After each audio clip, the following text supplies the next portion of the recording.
Did you notice the situation there? Let's take a look again. 3-0 count, runners on second and third, 2 outs. 3-0 count.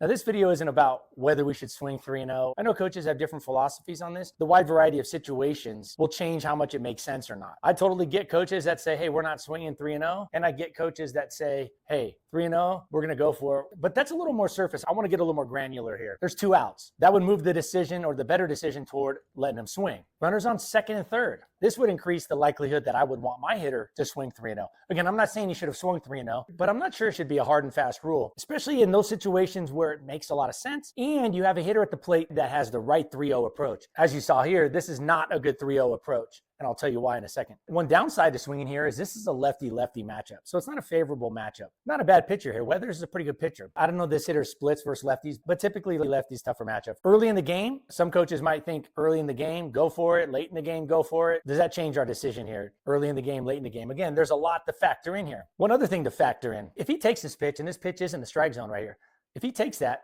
now it's 3-1. It's very unlikely he's going to see another fastball with a base open. It's very common for pitchers to pitch around hitters with a base open. The chances of him getting another pitch that good are essentially slim and none, and Slim doesn't have a ticket to this game. Knowing that this might be the last best pitch with runners already in scoring position to drive him in makes it a lot more intriguing to want to swing or for coaches to allow their hitter to swing 3-0. This pitch is exactly where we want our 3-0, a fastball right there. Of course, each hitter's hot zone will vary a little bit, but typically that's a cookie for 90% of hitters. With all that said, the number one factor from a coaching perspective, if I'm going to let my hitter swing 3-0 or not, of course, factor in the situation, empty base, early in the game, runners in scoring position, maybe the last fastball he sees in this at-bat, great count leverage. If he gets walked, then the next guy, of course, starts with a neutral 0-0 count, so they lose that huge advantage. If he takes this and say it is ball 4, they pitch around him after that, they've set up the force out at every base, so it gives the defense a lot more options. These are all things to consider. But the number one thing to consider if you're going to let your hitter swing or not, in my opinion, is how is their approach, what they show with their approach on 3-0 pitches. This right here is not a good 3-0 approach, in my opinion, and here's why. The results, of course, not good, but that aside, I can't help but believe that he's thinking home run right here. His approach, his swing, what he's doing with his body, his swing intensity, everything he's doing, to me, it looks like he's swinging for a home run. Hitters, coaches working with hitters. It's so important to get rid of the mindset of 3-0, I'm swinging for the fences. Oh, it's 3-0, it's boom or bust. I'm going big or not. It's not an either or. It could be a rollover ground ball to an infielder, inning over. The approach 3-0 should stay line drive.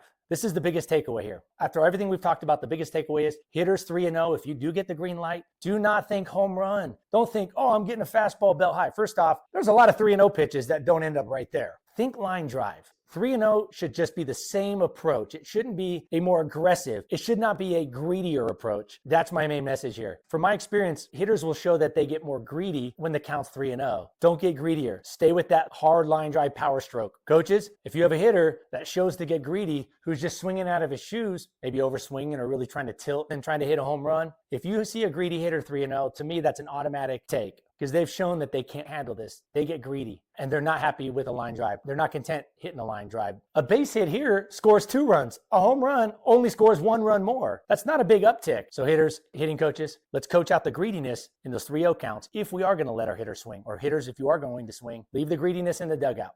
Stick with that less than 2-strike approach, that line drive approach that you've been using the whole at-bat. This has been Coach Bo with 80/20 Baseball. Head over to 8020baseball.com. There's a lot more good stuff over there. Check out the 80/20 Baseball podcast. You can listen to that in the car while you're doing other things and continue to level up your baseball game. We'll see you in the next video.